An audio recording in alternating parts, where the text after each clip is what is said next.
जी अस्सलाम वालेकुम, welcome to our channel. इस चैनल पर आपको ओवरसीज पाकिस्तानी जो यूके में रह रहे हैं उनके मतलब जो टॉप रैंडमली न्यूज़ हैं वो देखने को मिलेंगी। इस वीडियो में हम जो पिछले चंद दिनों की वीडियो न्यूज़ है उस पर बात करने की कोशिश करते हैं। पहली जो टॉप पे न्यूज़ है वो है शहजाद अकबर। हम जानते हैं ये जो शहजाद अकबर हैं ये इमरान खान के वज़ीर भी रहे हैं। तो अब ये फ़िलहाल यूके में हैं। तो ये वक्तन-फ़वक्तन जो मौजूदा गवर्नमेंट है पाकिस्तान में उसके खिलाफ या एस्टैब्लिशमेंट के खिलाफ बातें करते रहते हैं। तो इन पर 2 बार हमला हुआ है। जी हाँ, अब एक ये लेटेस्ट यानी कि 31 दिसंबर को इन पर हमला हुआ है। तो अब जो ये केस है, ये जो स्कॉटलैंड यार्ड की जो स्पेशल टीम है, उसके पास चला गया है। यानी कि इसका मतलब हो गया मतलब ये है कि अब ये बहुत सेंसिटिव केस बन गया है। अब जो पुलिस लंदन जो स्कॉटलैंड की स्पेशल ब्रांच है, वो अब इसको इन्वेस्टिगेट कर रही है इस केस की। अब यूके में रहने वाले जो भी एंटी एस्टैब्लिशमेंट या एंटी पाकिस्तान गवर्नमेंट जो लोग हैं, जो बातें करते हैं, अब वो पहले से ज़्यादा खौफज़दा हो गए हैं, डर गए हैं किस्म के कि वही ना हो कि कल हमारा नंबर भी आ जाए। तो अब ये फ़िलहाल पुलिस इस केस को मज़ीद डिले भी कर रही है और इसकी बारीक यानी कि माइक्रो लेवल पर भी इसकी इन्वेस्टिगेशन चल रही है। नेक्स्ट न्यूज़ है कि अनफॉर्चुनेटली यूके में बल्कि जहाँ भी अदर ममालिक में जो ओवरसीज़ पाकिस्तानीज़ है वो कोई ना कोई ऐसा हरकत करते हैं जिसकी वजह से जो पूरा जो पाकिस्तानी कम्युनिटी है वो बदनाम होती है। अब ये टॉमी रॉबिन्सन है, यानी कि ये एक्टिविस्ट हैं यूके में और पॉपुलर भी हैं। अब इन्होंने एक कंपेयर किया है, मुवाज़ना किया है, यानी कि एक केस आया था यूएस से, यानी कि अमेरिका से, कि उसमें जो एक लड़की के साथ बदसलूकी की गई थी, यानी कि रेप किया गया था, उसके पीछे दो जो लोग थे वो थे सोमाली के, ठीक है ना? वो सोमाली थे, लेकिन थे वो मुसलमान। अब जो यूके में लड़के के साथ बदसलूकी हुई है, रेप हुआ है, इसमें जो लोग हैं वो है पाकिस्तानी, यानी कि ये भी इनका भी बैकग्राउंड क्या है, मुस्लिम है। तो अब यूएस में लड़की के साथ बदफेली और यूके में लड़की के साथ जो बदफेली करने वाले, इनका दोनों का क्या बैकग्राउंड हो गया, मुस्लिम हो गया। तो अब ये टॉमी जो रॉबिन्सन है, इसने ये मुवाजना किया है, कंपेयर किया है कि दोनों का बैकग्राउंड मुस्लिम है, तो लिहाजा जो ओवरसीज मुस्लिम है वो ही यही हरकत कर सकते हैं, यही यानी कि गैर इलीगल और गैर मुआशरती गैर शरीक कामकाज कर सकते हैं, ये उसने कंपेयर किया है। यानी कि उसने एक तरह एक इशारा दिया है कि यूके में किसी न किसी तरीके से ये जो ग्रूमिंग गैंग्स या बढ़ रहे हैं, किसी न किसी तरीके से इसके जो पीछे मोस्टली लोग होते हैं वो ओवरसीज पाकिस्तानीज होते हैं, और हम जानते हैं ओवरसीज पाकिस्तानी ऑलमोस्ट सब मुस्लिम ही हैं। इसी तरह एक इससे रेलिवेंट एक न्यूज़ है कि हौंसलो में एक पाकिस्तानी जो शहरी है, उस यानी कि जो ओवरसीज पाकिस्तानी शहरी है, उसने एक सिख लड़की से जो टीनेजर है उससे बदफेली की है, रेप किया है, और लोगों ने उसको मौका पर ही पकड़ लिया और इसकी बगैर तौर पर वीडियो भी बनाई। लेकिन पुलिस इन्वेस्टिगेट तो कर रही है, लेकिन उस तरीके से यानी कि तेज़ इन्वेस्टिगेशन नहीं कर रही। अब सवालात उठ रहे हैं कि व्हाई ओवरसीज़, एंड समटाइम्स ये भी उठते हैं कि व्हाई पाकिस्तानीज़, कि आखिरकार पाकिस्तानी को हो क्या गया है? हर केस के पीछे ओवरसीज़ पाकिस्तानी निकलता है। अब जो सिख कम्युनिटी है स्पेशली वो सवालात उठा रहे हैं गवर्नमेंट यूके गवर्नमेंट पर कि इस केस को किस न किसी तरीके से हल किया जाए और जो मुजरिम है उसको सज़ा दी जाए जल्दी से जल्दी।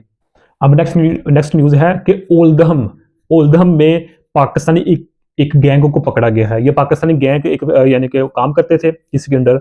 तो अब ये चोरी चुपके से जो कार्स के जो होती हैं कार, इनके जो स्पेयर पार्ट्स होते हैं वो किसी न किसी तरीके से इलीगल तरीके से जो थे ना वो दुबई पहुंचा रहे थे, यानी कि अपना इलीगल बिजनेस स्टार्ट किया हुआ था। तो 3 मिलियन पाउंड की जो है ना इन्होंने स्पेयर जो पार्ट्स हैं ना कारों के वो दुबई भेजे हैं, अपना बिजनेस किया है।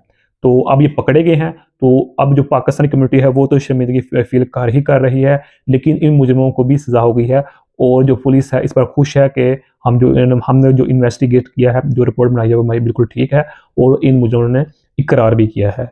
बात वही आ जाती है कि इन सब के पीछे कौन है? पाकिस्तानी है। ये नहीं कहते हैं, हम कहते हैं कि अदर मुल्क के नहीं है, लेकिन मोस्टली केसेस में पाकिस्तानी ही सामने आ रहे हैं। नेक्स्ट न्यूज़ है कि कज़न मैरिज, यानी कि यूके में जो ओवरसीज पाकिस्तानीज़ हैं उनमें जो कज़न मैरिजेज़ है उसका ये रेशियो है वो आस्ते-आस्ते बढ़ती ही जा रही है।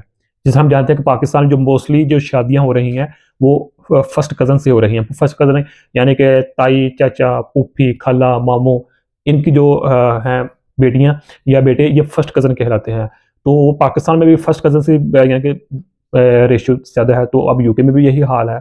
तो यूके की जो कम्युनिटी है वो यानी कि गवर्नमेंट भी इस पर गौर व फिक्र कर रही है कि इसको किसी न किसी तरीके से रुकना चाहिए। अलबत्ता इस पर कैंपेन भी चल रही है, क्योंकि इससे जो बच्चे हो रहे हैं उसमें जो मेजॉरिटी रेशियो है वो डिसऑर्डरनेस की है।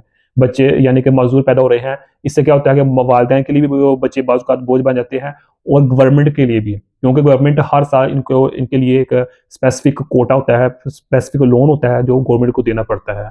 तो गवर्नमेंट भी चाह रही है कि इसको किसी न किसी तरीके से रोका जाए। नेक्स्ट न्यूज़ है कि यूनिवर्सिटी जो चेस्टर है, इसने अपने जो एडमिशन्स हैं वो बंद कर लिए हैं। ये नहीं है यूनिवर्सिटी चेस्टर, इसके अलावा और भी यूनिवर्सिटी हैं जिसने जो अपने एडमिशन्स हैं वो बंद कर लिए हैं पाकिस्तानियों के लिए। क्यों? ये ऑलरेडी हम बातें जानते हैं क्यों।